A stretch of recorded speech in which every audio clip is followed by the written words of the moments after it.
Welcome to Anisology, and this is the lecture 5 of PMS KPK Everyday Science lecture series। जैसे कि आपको पता है कि हम PMS KPK Everyday Science का फुल कोर्स कंप्लीट कर रहे हैं, तो ये उसका लेक्चर 5 है। वीडियो शुरू करने से पहले मैं बताते चलूँ, अगर आपको ये नोट्स चाहिए जिन नोट्स से मैं पढ़ा रही हूँ along with 1000 MCQs of everyday science that would eventually help you in the main exam and in the screening exam as well, क्योंकि स्क्रीनिंग एग्जाम में भी 20 MCQs जो हैं वो एवरीडे साइंस से पूछे जाएंगे। तो अगर आप चाहते हैं कि आप 20/20 स्कोर करें स्क्रीनिंग एग्जाम के एवरीडे साइंस के सेक्शन में और उसके अलावा हाईएस्ट मार्क्स स्कोर करें आप अपने मेन एग्जाम में, तो आप इन नोट्स को और MCQs को व्हाट्सएप डिस्क्रिप्शन में दिए गए व्हाट्सएप नंबर पर या ईमेल पर कांटेक्ट करके ले सकते हैं। तो हम लेक्चर स्टार्ट करते हैं। तो आज हमारा सबसे पहला टॉपिक जो है वो बिल्डिंग ब्लॉक्स का है कि बिल्डिंग ब्लॉक्स क्या होते हैं। Building blocks are basically the units और components that combine together to form the larger molecules in the biology. So biology में बिल्डिंग ब्लॉक्स वो चीज़ें तस्वर की जाती हैं जो स्मॉलर माइक्रो मॉलिक्यूल्स होते हैं या यूनिट्स होते हैं जिनसे मिलकर हमारे पास एक बड़ा कॉम्प्लेक्स स्ट्रक्चर जो है वो वजूद में आता है। इसकी प्रोमिनेंट एग्जांपल ये है कि जैसे अमाइनो एसिड्स मिलकर प्रोटीन्स बनाते हैं या जिस तरह न्यूक्लियोटाइड्स मिलकर न्यूक्लिक एसिड बनाते हैं। सबसे पहले हम बिल्डिंग ब्लॉक्स में प्रोटीन्स को डिस्कस करते हैं। So proteins are basically large complex molecules that are made up of amino acids and they are linked together in a specific sequence and they perform a variety of functions in living organisms। ये living organisms में बहुत तरह के functions perform करती हैं। For example proteins जो हैं वो structural support देती हैं, जैसे कि skin में प्रोटीन जो मौजूद है वो आपके स्किन के स्ट्रक्चर को बनाती है। इसके अलावा जो हमारे एंजाइम्स होते हैं बॉडी में वो सारे प्रोटीन्स होते हैं और ये जो डिफरेंट केमिकल रिएक्शंस बॉडी में हो रहे होते हैं उनको स्पीड अप करते हैं। इसके अलावा प्रोटीन्स जो हैं वो ट्रांसपोर्ट का भी काम करती हैं बॉडी में, जैसे कि हीमोग्लोबिन जो है वो ऑक्सीजन को कैरी करता है in the blood. Then defence में भी जो है वो प्रोटीन्स का रोल है, जैसे कि एंटीबॉडीज़ जो हैं वो प्रोटीन इन नेचर होती हैं और ये इन्फेक्शंस के अगेंस्ट काम कर रही होती हैं। मूवमेंट में प्रोटीन का रोल है, जैसे कि एक्टिन एंड मायोसिन जो है वो मसल्स में प्रेजेंट होती हैं और ये जो है वो हमारी बॉडी की मूवमेंट में इनका रोल होता है। इसके अलावा रेगुलेशन में भी प्रोटीन्स का रोल होता है, क्योंकि बहुत सारे बॉडी में हार्मोन्स जैसे कि इंसुलिन वगैरह हो गए ये प्रोटीन से मिलकर बने होते हैं। फिर अगर हम नेचर ऑफ अमाइनो एसिड देखें तो अमाइनो एसिड्स को डिफरेंट टाइप्स में जो है वो डिवाइड किया गया है डिफरेंट बेसिस पे। सबसे पहले जो जिन बेस पे डिवाइड किया गया है अमाइनो एसिड्स को वो ये है कि based on the properties of their side chain which is the R group। इसकी बुनियाद पर अमाइनो एसिड्स को एसेंशियल अमाइनो एसिड्स और नॉन एसेंशियल अमाइनो एसिड्स में डिवाइड किया गया है। Essential and non essential amino acid understand करने से पहले आपको अमाइनो एसिड का टिपिकल स्ट्रक्चर पता होना चाहिए। अमाइनो एसिड के टिपिकल स्ट्रक्चर में एक सेंट्रल कार्बन एटम होता है, उसके साथ एक हाइड्रोजन अटैच होता है डायरेक्टली, फिर उसके अलावा NH2 ग्रुप अटैच होता है डायरेक्टली सेंट्रल कार्बन के साथ एक तरफ और दूसरी तरफ उसके साथ COOH कार्बोक्सिल ग्रुप अटैच होता है, जबकि चौथी साइड पे उसके साथ R ग्रुप होता है और R group basically the group that is variant in every different kind of amino acid. ये वो ग्रुप है जो कि डिफरेंट होता है हर तरह के अमाइनो एसिड में। 20 अमाइनो एसिड्स होते हैं और उनमें ये ग्रुप जो है वो वेरी कर रहा होता है। अब अगर हम एसेंशियल और नॉन एसेंशियल अमाइनो एसिड्स को अंडरस्टैंड करें तो एसेंशियल अमाइनो एसिड्स वो होते हैं जो कि बॉडी जो है वो बना नहीं सकती, बॉडी खुद इसको बना नहीं सकती, इसलिए उनका डाइट में होना बहुत ही ज़्यादा ज़रूरी है। For example lysine, valine, methionine ये वो अमाइनो एसिड्स हैं जो कि बॉडी खुद नहीं बना सकती, इसलिए डाइट में इनको ऑब्टेन करना ज़रूरी है। जबकि नॉन एसेंशियल अमाइनो एसिड्स वो होते हैं जो कि बॉडी खुद बना सकती है। इनमें इसकी एग्जांपल में alanine, serine, glutamine, aspartic acid आ जाते हैं। फिर based on their polarity and charge amino acids are divided into 4 groups. एक वो अमाइनो एसिड्स होते हैं जो कि नॉन पोलर होते हैं which means they are hydrophobic, ये जो है वो वाटर में डिजोल्व नहीं हो सकते। इनकी एग्जाम्पल में एलेनिन, वेलिन और लियोसिन आ जाता है। फिर हमारे पास पोलर या हाइड्रोफिलिक अमाइनो एसिड्स होते हैं जो कि वाटर में डिसॉल्व हो सकते हैं, वाटर में सॉल्युबल होते हैं। इसकी एग्जाम्पल में सीरीन, थ्रियोनीन एंड एस्पेराजीन आ जाते हैं। फिर हमारे पास एसिडिक अमाइनो एसिड्स होते हैं जिनके ऊपर नेगेटिव चार्ज होता है। ये पॉइंट आपके एमसीक्यू के लिहाज से इम्पॉर्टेंट है। इसकी एग्जांपल्स भी आप लोग देख लीजिएगा। और उसके अलावा basic amino acids positively charge होते हैं। एक क्वेश्चन जो पास्ट पेपर में प्रोटीन से रिलेटेड पूछा गया है कि if a person Yeats more protein this causes increase in production of uric acid in the body, which means if a person is eating more protein, अगर protein intake किसी बंदे का ज़्यादा है तो आपकी यूरिया प्रोडक्शन जो है वो ज़्यादा हो जाएगी। और क्योंकि ज़्यादा अमाइनो एसिड्स जो है वो ब्रेक डाउन होंगे through the process of deamination and as a result of which urea would be produced, जो कि यूरिन में जो है वो उसको एक्सपेल कर दिया जाएगा। Then carbohydrate which is second important building block, which is second important building block of the living organism. So carbohydrates वो organic compounds हैं that are made up of carbon, hydrogen and oxygen and they are primary source of energy for living organisms. जो हम लोग की जो primary source है energy का, carbohydrate को समझा जाता है कि ये हमारा मेन सोर्स है एनर्जी का। इसकी टाइप्स अगर देखें तो इसको 3 टाइप्स में डिवाइड किया गया है। मोनोसेक्राइड्स जो सिंपल शुगर्स होती हैं और मज़ीद आगे डिवाइड या आगे सिंप्लीफाई नहीं हो सकती। इसकी एग्जांपल में ग्लूकोज और फ्रुक्टोज आ जाता है। देन डाइसेक्राइड्स होते हैं जो कि 2 शुगर्स जब आपस में कंबाइन होती हैं तो डाइसेक्राइड बनता है, जैसे कि sucrose is basically the combination of glucose and fructose. और उसके अलावा लैक्टोज वगैरह, lactose is basically the combination of glucose and galactose. फिर हमारे पास पॉलीसेक्राइड्स होते हैं, जब बहुत सारी शुगर्स जो हैं वो आपस में मिलती हैं एक चेन में तो हमारे पास पॉलीसेक्राइड्स बनाते हैं, जिसकी एग्जांपल में स्टार्च, ग्लाइकोजन और सेलुलोज वगैरह आ जाता है।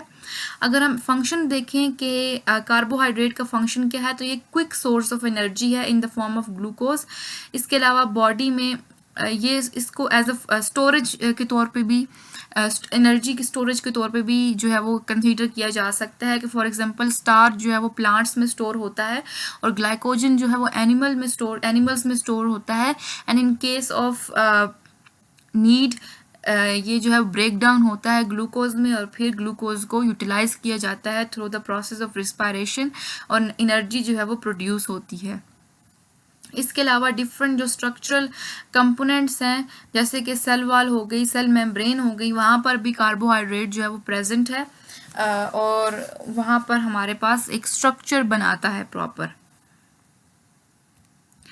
एक क्वेश्चन जो पास्ट पेपर के में पूछा गया है in the form of MCQ कि एनिमल ऑब्टेन कार्बोहाइड्रेट्स फ्रॉम, इसका आंसर जो है वो स्टार्च होगा, क्योंकि स्टार्च जो है वो कार्बोहाइड्रेट है जो कि प्लांट स्टोर करते हैं। And when animal feed on those plants फिर उनका कार्बोहाइड्रेट का सोर्स जो है वो स्टार्च हो जाता है। नेक्स्ट हमारे पास लिपिड्स आ जाते हैं। लिपिड्स वो ऑर्गेनिक कंपाउंड्स हैं जो कि वाटर में इनसॉल्युबल होते हैं लेकिन नॉन पोलर सॉल्वेंट जैसे कि ईथर हो गया उसमें सॉल्युबल होते हैं और ये भी एज अ एनर्जी स्टोरेज जो है वो सर्व कर रहे होते हैं। इसके अलावा स्ट्रक्चरल कंपोनेंट के तौर पर भी सर्व कर रहे होते हैं क्योंकि ये सेल मेम्ब्रेन्स में प्रेजेंट होते हैं। इसके अलावा they also act as signalling molecules, बहुत सारे हार्मोन्स जो हैं बॉडी में वो लिपिड्स होते हैं। क्वेश्चन पास्ट पेपर में पूछा गया कि आप लिपिड्स की क्लासिफिकेशन बताएं। तो लिपिड की जो क्लासिफिकेशन है वो इस तरह से की जाती है कि सिंपल लिपिड्स होते हैं, कंपाउंड लिपिड्स होते हैं, इसके अलावा डिराइव्ड लिपिड्स होते हैं। Simple lipids are composed of fatty acids and alcohol और इनकी एग्जांपल जो है वो फैट्स और ऑयल्स आ जाते हैं जिनको हम ट्राइग्लिसराइड्स भी कहते हैं। कंपाउंड्स लिपिड्स जो होते हैं वो basically contain fatty acid, alcohol and other groups like phosphates और शुगर। इसकी प्रोमिनेंट एग्जांपल जो है वो फॉस्फोलिपिड्स आ जाती है। इसके अलावा ग्लाइकोलिपिड्स जो कि सेल मेम्ब्रेन्स में भी पाए जाते हैं। तो ये जो है वो स्ट्रक्चरल लिपिड्स हैं basically. Then there are derived lipids जो कि वो प्रोडक्ट्स हैं जो कि सिंपल और कंपाउंड लिपिड्स से आगे फर्दर आप डिराइव करते हो through the process of hydrolysis. So इसकी एग्जांपल में हमारे पास स्टीराइड्स आ जाते हैं, वैक्सेस आ जाते हैं। इसके अलावा फैट सॉल्युबल वाइटामिन्स जो होते हैं वो भी डिराइव्ड होते हैं from simple and compound lipids, जैसे कि vitamin A, vitamin D, E and K. अगर हम फंक्शंस देखें लिपिड के तो they are long term energy storage and they also provide insulation and protection, क्योंकि हमारी स्किन जो होती है उसके नीचे एक फैट लेयर होती है जो हमें इंसुलेट करती है एंड प्रोटेक्ट करती है।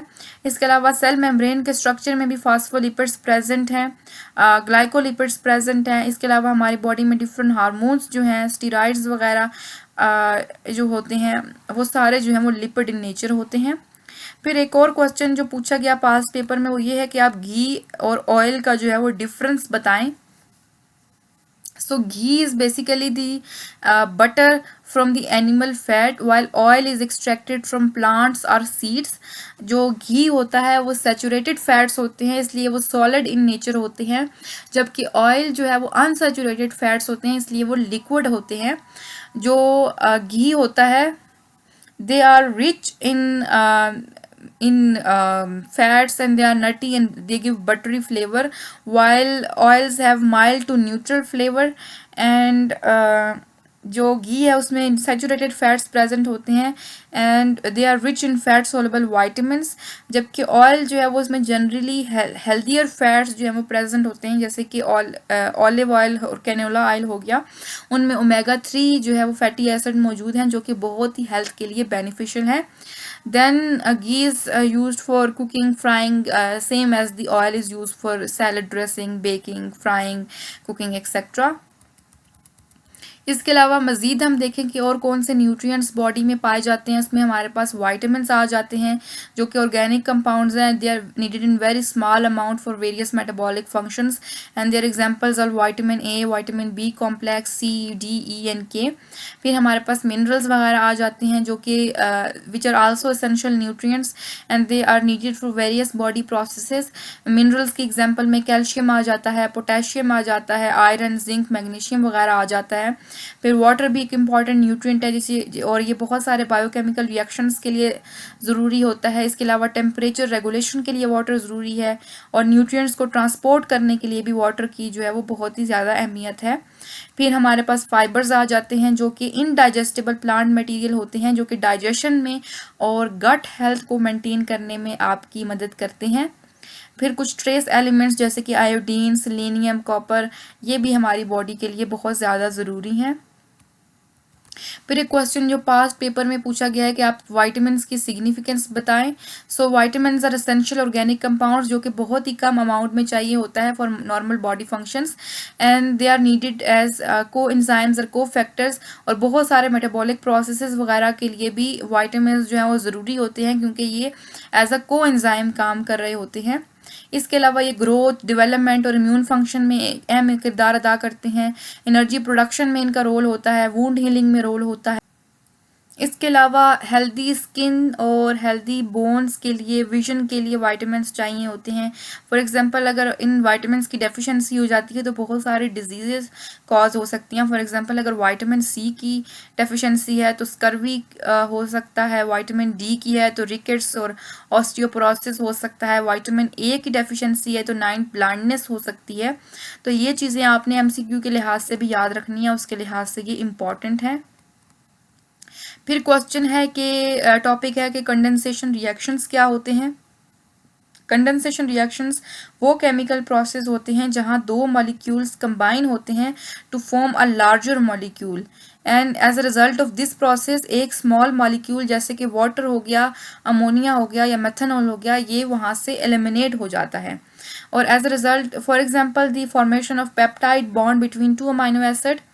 जब दो अमाइनो एसिड आपस में बॉन्ड बनाते हैं तो as a result of this process एक वाटर का मॉलिक्यूल जो है वो रिलीज हो जाता है और उन दोनों के दरमियान एक पेप्टाइड बॉन्ड बन जाता है और इस रिएक्शन को हम कंडेंसेशन रिएक्शन कहेंगे। अब कंडेंसेशन रिएक्शन की तरह के ही और रिएक्शन होते हैं जिनको हम एडिशन रिएक्शन कहते हैं।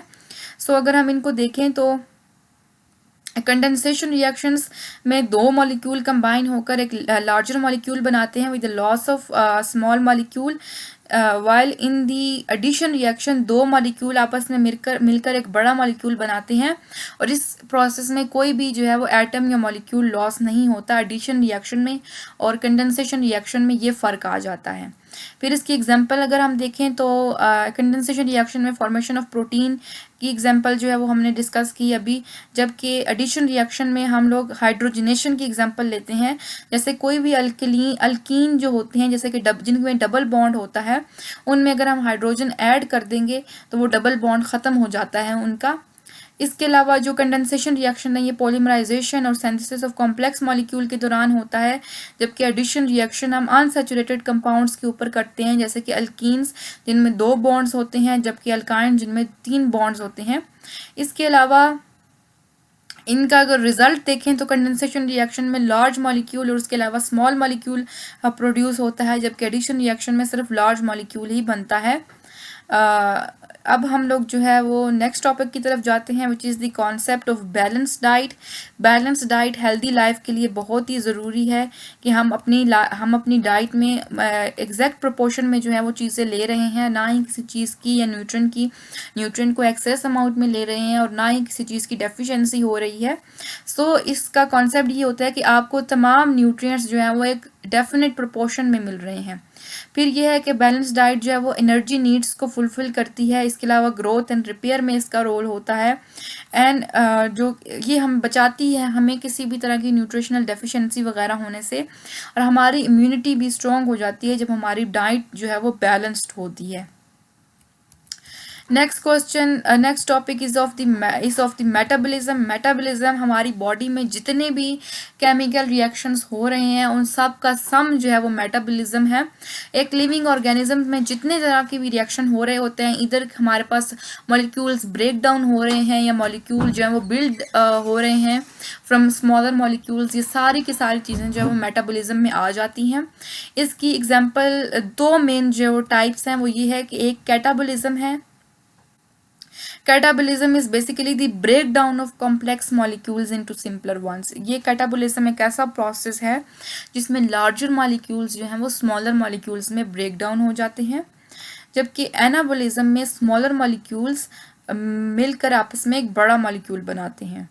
फॉर एग्जाम्पल कैटाबॉलिज्म की एग्जाम्पल में आप देख सकते हैं कि डाइजेशन की एक इम्पॉर्टेंट एग्जाम्पल है कि कैसे फूड डाइजेस्ट होता है, जो लार्जर मॉलिक्यूल्स हैं वो स्मॉलर मॉलिक्यूल्स में कन्वर्ट होते हैं, जबकि एनाबॉलिज्म की एग्जाम्पल में आप synthesis of protein from amino acid देख सकते हैं कि कैसे स्मॉलर मॉलिक्यूल्स मिलकर आपस में एक बड़ा मॉलिक्यूल हमें दे रहे हैं। The next topic is related to hormones. Hormones are chemical messengers, और ये हमारी बॉडी में कौन प्रोड्यूस करता है? ग्लैंड्स जो हैं प्रोड्यूस करते हैं इन हार्मोन्स को, और ये जो एंडोक्राइन हार्मोन्स बेसिकली दो तरह के ग्लैंड से प्रोड्यूस होते हैं। जो हार्मोन्स होते हैं, there are two types of glands in our body, endocrine glands and exocrine glands. जो एंडोक्राइन ग्लैंड्स होते हैं उनकी जो सिक्रीशंस होती हैं वो डायरेक्टली ब्लड में रिलीज होती हैं, और जो एक्सोक्राइन ग्लैंड्स होते हैं उनकी secretion directly at the site of their action release होती हैं। और जो एंडोक्राइन ग्लैंड्स हैं उनसे जो सिक्रीशंस रिलीज होती हैं उनको स्पेसिफिकली हार्मोन्स कहा जाता है। सो इनका ग्रोथ में, मेटाबॉलिज्म में, रिप्रोडक्शन में, इन सारी चीज़ों में इनका रोल होता है। यहाँ पे हम लोगों ने कुछ जो है वो हार्मोन्स डिस्कस किए हैं और उनके सोर्स ग्लैंड और उनका मेन फंक्शन डिस्कस किया है। फॉर एग्जांपल इंसुलिन जो है वो पेनक्रियाज प्रोड्यूस करता है, and its function is to lower the blood glucose level, while thyroxine is produce by the thyroid gland, और इसका काम ये है कि ये मेटाबॉलिज्म को रेगुलेट करता है।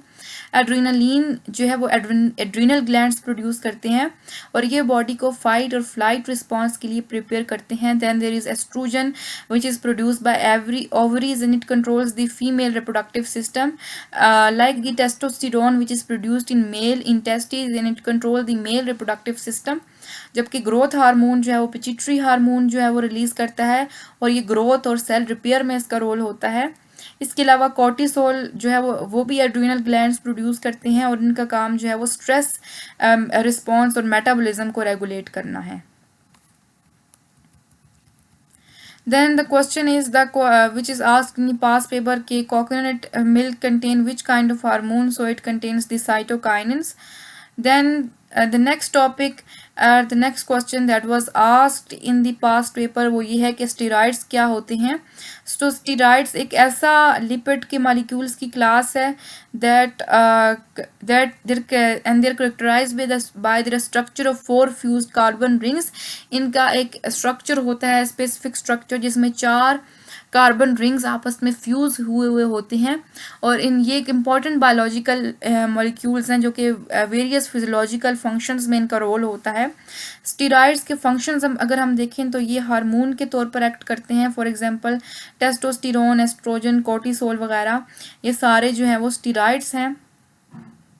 और इनका काम जो है मेटाबॉलिज्म में, इम्यून रिस्पॉन्स को रेगुलेट करने में और रिप्रोडक्शन में इनका रोल है. इसके अलावा ये सेल मेम्ब्रेन का इंपॉर्टेंट कंपोनेंट है. For example cholesterol which is a steroid which is important component of cell membrane. इसके अलावा इनको medically as anti inflammatory drug के तौर पर स्टीरॉइड मेडिकेशंस हैं. अब हम प्लांट एंड एनिमल किंगडम को डिस्कस करेंगे. सबसे पहले अगर हम प्लांट किंगडम को देखें तो प्लांट किंगडम में सारे प्लांट्स जो हैं वो आ जाते हैं. It is one of the major kingdom of 5 major kingdom systems. हमारे पास 5 मेजर किंगडम सिस्टम है, जिसमें हमारे पास किंगडम मोनिरा है, किंगडम प्रोटिस्टा है, किंगडम फंजाई है, किंगडम प्लांटी है और किंगडम एनिमेलिया है. जबकि प्लांट जो है वो एक बहुत ही इंपॉर्टेंट किंगडम है इन 5 किंगडम सिस्टम्स का. अब प्लांट की इंपॉर्टेंट खसूसियात क्या हैं कि ये मल्टी सेलुलर होते हैं, यूक्रियोटिक होते हैं, which means they are prokaryotic. They could prepare their own food. Eukaryotic means that they are their cell is I mixed up the concept of eukaryotic and autotrophic organisms. So basically eukaryotic and prokaryotic वो organisms होते हैं जिनमें इनमें cell का जो basically cell nucleus का difference होता है. Prokaryotic organism lack a proper nucleus and proper organelles. For example bacteria जो है वो प्रोक्रियोटिक है, जबकि यूक्रियोटिक ऑर्गेनिजम्स के प्रॉपर ऑर्गेनल्स होते हैं, उनके प्रॉपर जो है वो सेल उनकी जो प्रॉपर न्यूक्लियर मेम्ब्रेन होती है न्यूक्लियस की, उनका न्यूक्लियस जो है वो प्रॉपर होता है. And they are autotrophic, which means they can prepare their own food and they perform photosynthesis using chlorophyll A and chlorophyll B. इनके जनरल कैरेक्टरिस्टिक्स अभी हमने डिस्कस कर लिए. कुछ और ये हैं कि इनकी सेल वॉल जो है वो सेलुलोज से मिलकर बनी होती है और ये फूड को एज अ स्टार्च के तौर पर जो है वो स्टोर करते हैं. और इनकी लाइफ साइकिल ये है कि ये अल्टरनेशन ऑफ जनरेशन शो करते हैं हैप्लॉइड गेमेटोफाइट में एंड डिप्लॉइड स्पोरोफाइट स्टेजेस के दरमियान जो है वो अल्टरनेट फेज शो कर रहे होते हैं. अगर हम प्लांट किंगडम की क्लासिफिकेशन देखें तो मैं क्विकली इसको करूँगी, ओवरव्यू इसका दूंगी आपको. इसमें क्रिप्टोगैम्स आ जाते हैं जिनमें हमारे पास थैलोफाइट्स हैं जो कि एल्गी वगैरह आ जाती हैं. फिर उसके अलावा ब्रायोफाइट्स हैं जिसमें मोजेस वगैरह लिवर वॉर्ट्स आ जाते हैं. टीरिडोफाइट्स हैं जिसमें फंड्स आ जाती हैं. Then there are seed producing plants जिनमें जिम्नोस्पर्म्स, एंजियोस्पर्म्स आ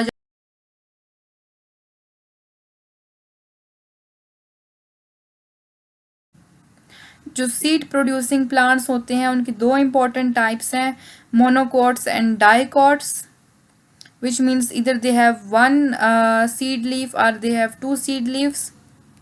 फिर इनकी अल्टरनेशन ऑफ जनरेशन के बारे में हमने पढ़ा. देन अगर हम इनकी इम्पोर्टेंस देखें तो ये क्या करते हैं कि ऑक्सीजन प्रोड्यूस करते हैं via the process of photosynthesis and they also act as a base for food chains and they provide food, medicine, timber, fuel. Plants जो हैं वो हमारे पास हमें खुराक मुहैया करते हैं. इसके अलावा बहुत सारी अद्वियात वगैरह प्लांट्स से बनती हैं. इसके अलावा they are source of fuel. इसके अलावा ये क्लाइमेट को हमारे जो है वो बेहतरीन बनाते हैं, वाटर साइकिल को मेंटेन करते हैं, सॉइल ओरिजिन को बचाते हैं. अगर हम लोग जो है वो क्लासिफिकेशन ऑफ प्लांट्स को देखें बेस्ड ऑन देयर, इनको क्लासिफिकेशन जो है वो डिफरेंट बेसिस पे किया गया है. इधर there in the presence of vascular tissue and their ability to bear seeds, their presence of flowers and their habitat and body structure. Non vascular vascular basis पे अगर हम देखें तो या तो नॉन वेस्कुलर प्लांट्स होते हैं जिसमें हमारे पास ब्रायोफाइट्स, थैलोफाइट्स आ जाते हैं, टिरिडोफाइट्स आ जाते हैं। फिर वेस्कुलर प्लांट्स होते हैं जिनकी प्रॉपर वेस्कुलर टिश्यू होता है, जिनकी बॉडी में जाइलम एंड फ्लोएम होता है प्रॉपर ट्रांसपोर्ट के लिए। इसके एग्जाम्पल में जिम्नोस्पर्म्स और एंजियोस्पर्म्स आ जाते हैं। देन अगर हम जिम्नोस्पर्म्स और एंजियोस्पर्म्स का डिफरेंस देखें जो कि पास्ट पेपर में पूछा भी गया है, वो ये है कि Gymnosperms are basically the flowering plants that produce the seeds enclosed in a fruit, and they are the most advanced and diverse group of plants, and their examples include mango, rose, wheat, etc. While gymnosperms are basically non-flowering plants and they produce naked seeds, meaning they are not enclosed in fruits, and they are usually woody and evergreen. For example, pine, cedar, ये इनकी prominent examples हैं। इन दोनों का difference जो है वो इस table में एक्सप्लेन किया गया है बेहतरीन तरीके से कि इन दोनों के में क्या फ़र्क होता है जिम्नोस्पर्म्स में और एंजियोस्पर्म्स में। फिर अगर हम देखें कि फोटोसिंथेसिस का प्रोसेस क्या है, तो photosynthesis is a process in which जो ग्रीन प्लांट्स होते हैं जैसे कि एल्गी हो गया, कुछ बैक्टीरिया जैसे कि साइनोबैक्टीरिया हो गया या प्लांट्स वगैरह, वो सनलाइट की प्रेजेंस में कार्बन डाइऑक्साइड और वाटर को यूज़ करके ग्लूकोज बनाते हैं और as a result of this process oxygen is released. इसकी जो इसका जो साइंटिफिक रिएक्शन है वो यहाँ पर दिया गया है, जहाँ पर 6 कार्बन डाइऑक्साइड के मॉलिक्यूल, 6 वाटर के मॉलिक्यूल्स मिलकर हमारे पास एक ग्लूकोज का मॉलिक्यूल बना रहे हैं और साथ ही 6 molecules of oxygen are being released in this process along with 6 water molecules. So इसके की पॉइंट्स अगर हम देखें तो फोटोसिंथेसिस क्लोरोप्लास्ट में होती है। इसके 2 स्टेजेस होते हैं, एक लाइट डिपेंडेंट रिएक्शन होता है जो कि थाइलाकाइट में हो रहा होता है क्लोरोप्लास्ट के, जबकि लाइट इंडिपेंडेंट रिएक्शन जो है जिसको केल्विन साइकिल भी कहा जाता है जो कि क्लोरोप्लास्ट के स्ट्रोमा में हो रहा होता है। And it is essential for the survival of life on life on earth. इस डायग्राम में आप देख सकते हैं क्लोरोप्लास्ट का स्ट्रक्चर, जिसमें स्ट्रोमा और थालाकाइट की लोकेशन बता दी गई है कि इस तरह से दिखते हैं और यहाँ पर कौन कौन से रिएक्शंस जो हैं वो हो रहे होते हैं। Then the question that has been asked in the past paper is why plants have green color. So इसका आंसर जो है बहुत ही सिंपल है, because they have chlorophyll. So chlorophyll की वजह से जो है प्लांट्स जो कि chlorophyll is present in the chloroplast of plant cell, इसकी वजह से प्लांट जो है वो ग्रीन अपीयर करते हैं क्योंकि ये ग्रीन लाइट को जो है वो रिफ्लेक्ट कर रहे होते हैं। सो the chlorophyll basically does not absorb green light and it reflects this light, and as a result of which the plants appear green. Then हमारे पास एनिमल किंगडम आ जाता है जिसको किंगडम एनिमेलिया भी कहा जा सकता है। इसके अगर हम जनरल कैरेक्टरिस्टिक्स देखें तो these organisms are heterotrophic which means they could not prepare their own food and they are eukaryotic and the multicellular and they lack cell wall unlike plants and fungi जिनमें cell wall होती है, animals में cell wall नहीं होती। they have specialized tissues and organs and they have shown the movement and nervous coordination। animals की ख़ास बात यह कि इनमें movement पाई जाती है, animals are mobile and उनके अंदर नर्वस कोऑर्डिनेशन है and they are usually reproduced through sexual reproduction but some reproduce through asexual reproduction and they store food as glycogen।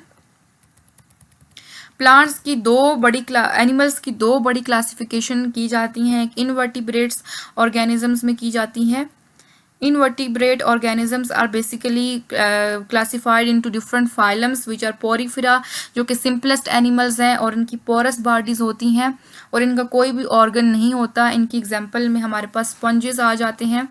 फिर हमारे पास क्नाइडेरिया होते हैं जिनकी रेडियल सिमेट्री होती है which means they could easily cut into 2 halves at any point. अगर हम कहीं से भी उनको 2 पॉइंट्स में डिवाइड करने की कोशिश करें, 2 हिस्सों में डिवाइड करने की कोशिश करें तो इक्वली 2 हिस्सों में डिवाइड हो जाते हैं, इररिस्पेक्टिव कि हम उनको कहाँ से जो है वो 2 हिस्सों में डिवाइड करने की कोशिश कर रहे हैं। इसके एग्जाम्पल में हमारे पास हाइड्रा और जेलीफिश आ जाते हैं। देन प्लेटीहेल्मिन्थेस हैं जिनकी फ्लैट बॉडी होती है और बायलेटरल सिमेट्री होती है। बायलेटरल सिमेट्री का मतलब है कि वो 2 इक्वल हाफ्स में सिर्फ एक ही पॉइंट से डिवाइड हो सकते हैं। इसके एग्जांपल में पैरासाइट्स हैं, टेपवर्म आ जाते हैं, प्लेनेरिया आ जाते हैं, देन नेमाटोड्स होते हैं जिनकी राउंड बॉडी होती है और ये जो है वो इनके अंदर सीडोसिलोम पाया जाता है। इसके एग्जांपल में हमारे पास एस्कैरिस या राउंड वर्म वगैरह आ जाते हैं। देन देयर आर एनिलिडा जिनकी सेगमेंटेड बॉडी होती है, बॉडी डिफरेंट सेगमेंट्स में डिवाइड हो जाती हुई होती है, जैसे कि आपने अर्थवर्म देखा होगा। और ये ट्रू सिलोमेर्स इनको कहा जाता है। आर्थ्रोपोड्स होते हैं जिनका एक्सोस्केलेटन होता है, इनकी जॉइंटेड लेग्स होती हैं और ये बहुत ही डाइवर्स फाइलम समझा जाता है किंगडम एनिमेलिया का। इसमें हमारे पास इंसेक्ट्स, स्पाइडर्स, क्रैब्स वगैरह आ जाते हैं। देन मोलस्क्स होते हैं जिनकी सॉफ्ट बॉडीज होती हैं and they often have shell like snail and octopus जो है वो मोलस्क्स आ जाते हैं। देन काइनोडर्मेटा होते हैं जिनकी स्पाइनी स्किन होती है, रेडियल सिमेट्री होती है और इसकी एग्जांपल में सी अर्चिन और स्टार फिश आ जाते हैं। फिर हम वर्टिब्रेट्स को देखते हैं। वर्टिब्रेट्स जो है वो फाइलम कॉर्डेटा में आते हैं सारे। इसकी क्लासेस अगर हम मेजर क्लासेस देखें तो क्लास पाइसीज है। क्लास पाइसीज में सारे ही फिश वगैरह, aquatic, gills, fins and cold blooded animal, ये इनकी जो करेक्टरिस्टिक फीचर्स हैं और इसकी एग्जांपल में फ़िश वगैरह, शार्क, गोल्ड फिश एक्सेट्रा, ये सारी चीज़ें आ जाती हैं। फिर एम्फीबियंस के की फीचर्स अगर हम देखें तो ये वाटर और लैंड दोनों में रहते हैं, इसलिए इनको एम्फीबियंस कहा जाता है, which means two, amph means two. So they have moist skin and they have lungs and gills. इसकी एग्जांपल में फ्रॉग, टॉड, स्लेमेंडर आ जाता है। फिर हमारे पास रेप्टाइल्स हैं जिनकी ड्राई स्केली स्किन होती है और कोल्ड ब्लडेड एनिमल्स होते हैं और ये एग्स को ले करते हैं। इसकी एग्जांपल में लिजर्ड्स हैं, स्नेक हैं, क्रोकोडाइल हैं। फिर बर्ड्स हैं जिनको एवियन ग्रुप में रखा गया है। इनके फीडर्स होते हैं, बीक्स होती हैं, ये वार्म ब्लडेड होते हैं, दे ले एग्स। इसकी एग्जांपल आप स्पैरो, ईगल, पिजन कोई भी बर्ड लिख सकते हैं। Then there are mammalia, which is us, and they are hairy and they have furs. Either they have furs or either they have hairs, and they have mammary glands, and they are warm-blooded animals, and they give live birth to their children instead of laying eggs. And they in examples include human, dog and cow. इसके अलावा एक specific kind का mammal होता है जो कि egg ले करता है। आप उसकी जो नाम है कमेंट सेक्शन में करके बताएं कि ऐसा कौन सा मैमल है जो कि एग्स ले करता है। फिर अगर हम देखें कि डाइजेस्टिव सिस्टम इनवर्टिब्रेट्स में कैसा होता है, so in invertebrates the digestive system varies from simple to complex depending on the organism. ये सिंपल भी हो सकता है और कॉम्प्लेक्स भी हो सकता है। कुछ इनवर्टिब्रेट्स जैसे कि स्पंजेस में ट्रू डाइजेस्टिव सिस्टम नहीं होता और वो सिर्फ जो है वो एब्जॉर्प्शन के थ्रू जो है वो और इंट्रासेलुलर डाइजेशन के थ्रू जो उनके स्पेशल सेल्स होते हैं जिनके अंदर इंट्रासेलुलर डाइजेशन हो रही होती है। और कुछ इनवर्टिब्रेट्स होते हैं जैसे कि क्नाइडीरियंस हो गए, जेलीफिश, हाइड्रा वगैरह, उनकी एक गैस्ट्रोवेस्कुलर कैविटी होती है जहाँ पर डाइजेशन हो रही होती है इधर इंट्रासेलुलरली और एक्स्ट्रा सेलुलरली। और कुछ एडवांस्ड इनवर्टिब्रेट्स होते हैं जैसे कि एनालिड्स हो गए, आर्थ्रोपोड्स हो गए, उनके अंदर जो है वो कंप्लीट डाइजेस्टिव ट्रैक्ट पाया जाता है।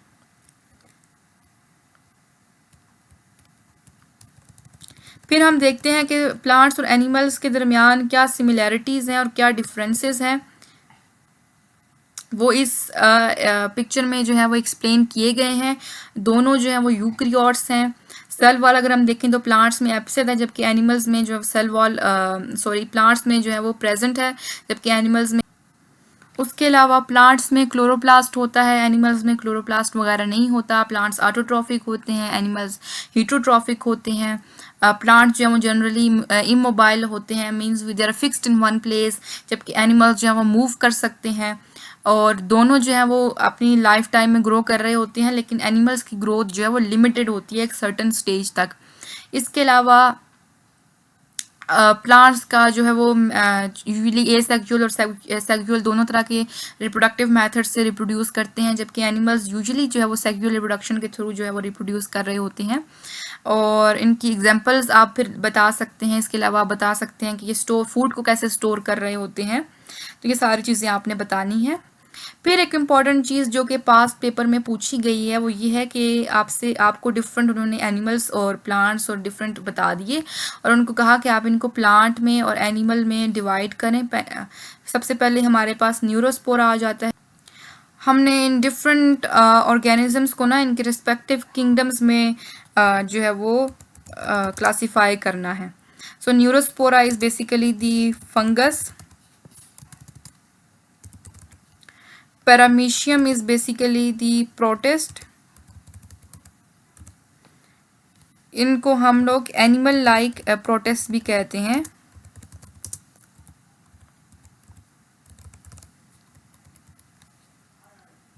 Drosophila belongs to kingdom Animalia. Siamese belongs to kingdom Plantae, which it is the maize which is consumed for eating. Then Rana tigrinite is frog and it belongs to kingdom Animalia. सो आज के lecture के लिए इतना ही। आप जो है वो मेरे चैनल को सब्सक्राइब कीजिए एनिसोलॉजी। इसके अलावा अगर आपको ये नोट्स चाहिए तो आप डिस्क्रिप्शन में दिए गए ईमेल पर या व्हाट्सएप पर मैसेज करके डिमांड कर सकते हैं। इसके अलावा आपको 1000 MCQs भी दिए जाएंगे एवरीडे साइंस से रिलेटेड नोट्स के साथ। और आपके कोई क्वेश्चन है तो आप कमेंट सेक्शन में पूछ सकते हैं। Thank you.